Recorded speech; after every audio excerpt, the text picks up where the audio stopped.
Hey guys, welcome back to my YouTube channel. Today we're going to be covering the Book of Kings. The first Book of Kings. But before we get into the video, make sure you get you something nice and hot to eat, maybe something cold to drink, because we're going to be here for a little bit. I never know how long these videos are going to be, so I just go ahead and tell y'all that just so y'all know. But also, before we get into the video, please make sure to like, comment, and subscribe because it really helps the videos get out there. But yeah, without further ado, let's get into the Book of Kings. So David is now very old, and his people give him a woman to basically just take care of him and to keep him warm. And then one of David's sons named Adonijah holds a big feast, and he's getting important people to be there because he thinks he should be the new king of Israel. Also, when he's holding this feast, he doesn't invite David's, important people. He doesn't invite Nathan the prophet, he doesn't invite Bathsheba, and he doesn't invite David's closest allies. And then David makes Solomon king, his son, and he basically tells them to give him an anointment, put him on the king's mule, which was a symbol at the time, and just to basically make him king. That way Adonijah doesn't get to be king. And then Adonijah, hearing the news, he goes to an altar and grabs the horns of the altar, which is a sign of begging for mercy, and Solomon tells him that if he behaves, he will live. And before David passes away, he's basically giving advice to Solomon, and he's like, yo, if you follow God, you'll be good. Also, watch out for Joab. He killed innocents before. Also, watch out for the guy who cursed me. His name is Shimei. David dies after ruling for 40 years. And then Adonijah asks Solomon's mother if he can marry David's former caretaker. And back then, if you married a king's wife or one of his concubines, it was like saying, I should be king. And Solomon sees through this, and he orders Adonijah's death. And then Joab hears this, because you got to think Joab was supporting Adonijah, and he was also one of David's former commanders, and he runs to an altar like Adonijah had done, and he grabs the horns, symbolizing that he was begging for mercy, but Solomon did not care, and he killed Joab. He killed Joab. And then Solomon tells the guy who had cursed David, Shimei, he goes up to Shimei and he's like, yo, stay in Jerusalem for 3 years, and if you disobey me, there will be consequences. And, Shimei being Shimei, he leaves Jerusalem, and Solomon has him executed. And then that night, Solomon offers God a big sacrifice, and he prays to him, and in a dream, God asks Solomon that he will give him anything he wants. And Solomon asks for wisdom, and this pleases God. And when Solomon asks for wisdom, God is pleased by this. And he's like, well, you asked for wisdom? I could give you literally anything, and that's what you asked for. And Solomon's like, yeah. And just because Solomon didn't ask for it, God gave him riches and honor. And if he obeyed him, Solomon will live a long life. And then one day, 2 women come up to Solomon, and they're like, yo, that girl stole my baby, that girl stole my baby. There's 2 women that are fighting over each other over a baby. And now this baby belongs to one of the mothers, but each of them are being like, yo, that's my child. And to solve this, Solomon does this. He goes, cut the baby in half. Not joking. He tells them to cut the baby in half, and then he's like, one half for each of you. And then the thief gets up, and she's like, yo, I'm sorry. The baby belongs to her. And he's like, bet. So he gives the baby back to the real mother.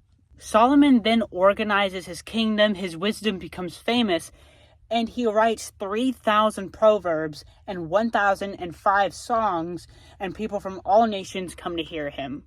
And then Hiram, the king of Tyre, Solomon goes up to him, and he asks him for wood so he can build the temple, and Hiram agrees.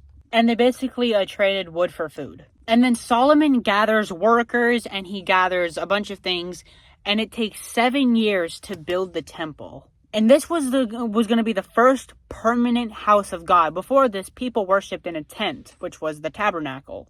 The temple was going to be 90 feet long, 30 feet wide, and 45 feet high. Inside it has cedar walls, gold-covered decorations, and 2 large angel statues. And then God tells Solomon, if you obey my commands, I will live among my people, and I will never leave them. And after Solomon was done, having the temple constructed, he thought he might have himself a palace to be built, and the palace took 13 years to build. And then they brought the Ark of the Covenant into the temple, and they put it under the most holy place, which is under 2 angel statues. And then a cloud enters the temple, and the priests can't even stand because of how powerful the cloud is. And then Solomon prays, and he asks God for these things. They hear the prayers of the people when they pray towards the temple, to forgive sins when people repent, and to help Israel in battles in times of trouble, and to listen to foreigners who come to worship. And then Solomon and his people offer thousands of sacrifices for 14 days, and then they all go home happy. And then Solomon appears to God, and he says, if you follow me and keep my commands, I will bless your kingdom forever. But if Solomon or his descendants turn away from God, he will remove Israel from the land.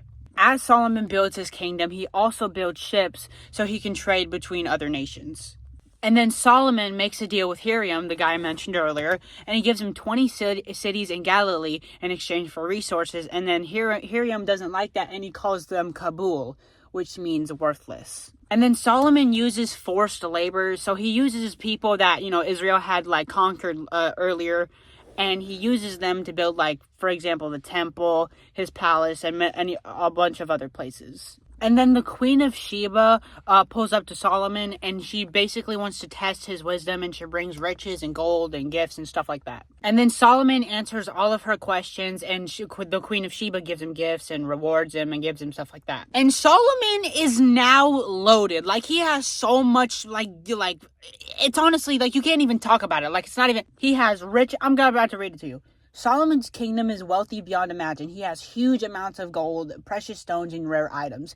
He even has a throne made of ivory and gold. Solomon then goes on to have 700 wives and 300 concubines. And these wives kind of turn his heart away from God, and he starts worshiping gods like Azareth, and who is the goddess of the Sidonites, and he starts worshiping Molech, the god of the Ammonites. And then to warn Solomon, God sends Abijah, a prophet, to Solomon, basically telling him that after Solomon dies, his kingdom will be taken away, but not from his sons, and they will be given to only one tribe of Israel. And then God raises up enemies for Solomon, which include the following. Hadad the Edomite, a survivor of David's war against Edom, becomes a threat. The next one is Rezon, the king of Aram, also becomes an enemy. Jeroboam, one of Solomon's officials, is chosen by God to lead the 10 tribes that will break away after Solomon's death. Yeah. And then Solomon dies after ruling for 40 years. And then his son, Rehoboam, takes over as king. And then as Rehoboam is king, the people ask Rehoboam to, lighten the forced labor...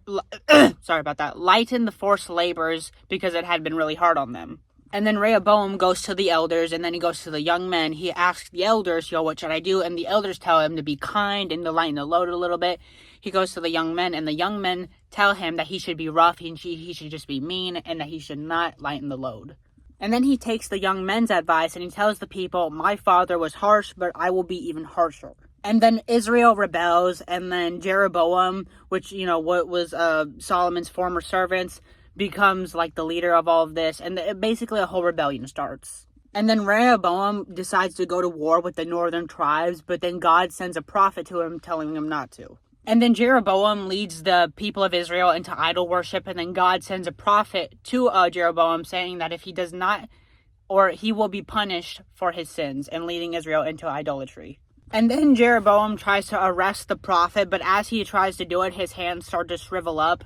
And then Jeroboam asks the prophet if he can ask God for his hands to be healed, and then it happens. And then Jeroboam tries inviting the prophet to have into the city to eat and drink with them, but the prophet refuses because God had told him that he should not eat or drink in the city. And then an old prophet of Bethel tells the prophet that was obeying God, to come back and eat with him. And he told him that an angel told him to come back. And the guy goes back, and he is murdered to death by a lion for disobeying God. And then Jeroboam continues his sin. And then Jeroboam's son becomes really sick, so he sends his wife to a prophet, and the prophet's name was Ahijah in Shiloh. And she goes there, but before she goes there, he tells her to disguise herself so the prophet will not recognize her. Ahijah was blind, but he knew exactly who he was talking to, and he continues to tell her that Jeroboam's son will die, and Israel will be torn apart and given to someone else. And then Jeroboam's son died. I'm sorry if I keep saying his name wrong, by the way, they're very hard to pronounce. His son dies, Israel and Judah are left into more sin, and it ends in disastrous. And then Abijah does become king. His father was Rehoboam, and then Abijah does evil in Judah and fights against Jeroboam, but God gives Judah victory. Asa becomes king and leads reforms and removing idols and encouraging the people to follow God. He wins battles with God's help, but later struggles in faith, and he dies. After a series of short and violent reigns, Ahab becomes king of Israel. His evil reign, especially influenced by the marriage to Jezebel and the worship of Baal, provokes God's anger, and then the chapter sets the stage for the rise of prophet Elijah and the God's judgment on Israel. Now we finna talk about Elijah. And then God sends Elijah to Ahab, the king, and he basically tells Ahab that there will be a drought because of his sins. Israel will endure a drought because of the sins that Ahab has committed. And then God provides for Elijah. He tells Elijah to go into a cave, and he's provided with bread, food, drinks, and stuff like that. And then the brook dries up because of like Elijah had predicted. And then God tells Elijah to go to Zarephath. I could be saying that wrong. Zarephath in Sidon, where a widow will provide for him. And then as Elijah arrives at Zarephath and finds a widow gathering sticks, she is preparing to cook her last meal for herself and her son, but Elijah asks her for water and bread, and the widow explains that she only has a small amount of flour and oil, and then Elijah tells her that if she makes him bread first, God will not let her flour or oil run out of the rain and comes again. God will not let her flour or oil run out until the rain comes again. And then the widow obeys, and she never runs out of flour or oil. And then the widow's son becomes sick and dies, and then she blames Elijah for it, saying that Elijah brought misfortune into her house. And then Elijah goes to God, he prays for the boy to be resurrected, and the boy comes back to life. And then Elijah has a big meeting with Ahab, and he tells them to gather up all the people, and they're going to have a contest to see who's the true God. And Elijah gathers up 450 of Baal's prophets, the god that they worship, and they just have a big contest to see who's the real God. And then both sides prepare a bull as a sacrifice, but they are not allowed to light the fire. And they're calling on their God to, light the fire, and they're dancing and they're worshiping, but nothing's working. They even, themselves. And then Elijah starts mocking Baal's worshippers, and he's just basically making fun of them, saying that, oh, maybe he's away, or maybe he's busy, or maybe he's traveling. And then as Elijah is preparing the altar, he's preparing the sacrifice, he puts water all over the sacrifice, making it even harder to catch on fire. And then he calls on God, and then God sends fire from heaven, and it strikes it, and it burns everything, including the water that Elijah put on it. And then the people realize that, the God of Israel, Elijah's God, is the one true God, and they start saying the Lord is God, and they start worshiping God. Elijah then tells the people to capture the prophets of Baal, and they do, and later they're put to death. The prophets of Baal, not the people. And then Elijah prays for rain to end the drought, and then God makes it happen. And then Jezebel, the wicked queen of Israel, hears that Elijah had smoked the prophets and had them executed, and she sends him a message the next day saying that she's going to kill him. And then, Elijah runs away to Beersheba, a town far away from Jezebel, and he leaves his servant there, and he goes into the wilderness. And then Elijah prays for death, and he's very upset, and he just feels like he lost, and he was no better than his ancestors, so he prays to God to end him. And then God sends an angel to strengthen Elijah, and the angel gives Elijah food, water, and then after that, he then begins to tell Elijah that he should get some rest because the journey ahead of him will be too much for him. Elijah eats, drinks, and then goes to bed. Or falls asleep, whatever. And then Elijah goes to Mount Horeb. I could be saying the name wrong. Which, if you don't know what Mount Horeb is, it was the place, it's like Mount Sinai. It's where Moses received the 10 Commandments. And then Elijah traveled for 40 days and 40 nights. And then as Elijah is in one of the caves of Mount Sinai, a great earthquake happens, but God isn't in it. A great fire happens, but God isn't in it. And a great wind happens, but God isn't in it. And then God speaks to Elijah through a gentle whisper and asking why Elijah was there. And then Elijah then goes on to say that he was the only faithful one left. And then God told him to go back to Israel. God then tells Elijah to go back to Israel and anoint Hazael as the king of Horeb, Jehu as the king of Israel, and Elijah to take Elijah's place as prophet. God also tells him that there are still 7,000 people in Israel who haven't bowed down to Baal yet. Or haven't bowed down to Baal, period. And I just wanted to go ahead and say this so people don't get confused. Elijah and Elisha are two different people. Elijah is the guy that mocked the Baal's worshippers. Elisha, we're about to get into him in a minute. He was basically like the apprentice of Elijah. And then the king of Aram attacks the capital of Israel, demanding gold, wives, and children. Ahab responds by giving Ben-Hadad's terms, saying that he will give him whatever he asks. However, Ben-Hadad then demands more, asking for everything that Ahab owns. And then a prophet of God comes to Ahab and tells him that God will deliver Israel from Ben-Hadad's army. But the prophet then says that Ahab's army will defeat the Arameans, and this will happen all in spring. And then Ben-Hadad pleads for mercy, but then the king of Aram, I forgot his name, says that he will not kill him. And then a prophet rebukes Ahab, saying that it was not right to spare him, and then God's judgment will come upon him. And then King Ahab wants to buy a vineyard, but the guy that owns the vineyard doesn't want to give him the vineyard because it was a part of his family's inheritance, and then he gets upset by this.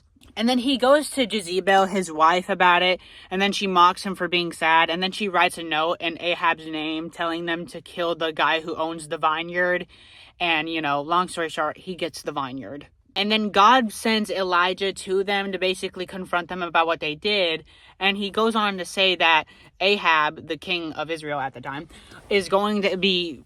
Basically, dogs are going to lick up his blood where the guy that owned the vineyard died, and that Jezebel will be eaten by dogs in Jezreel. I could be saying that town's name wrong. I don't know, maybe. And then Ahab rips up his clothes, and he starts to repent, and then God is moved by this, and he looks at him, he's like, oh, okay. So he tells Elijah, go tell him that his punishment won't happen to him, but it'll happen to his sons.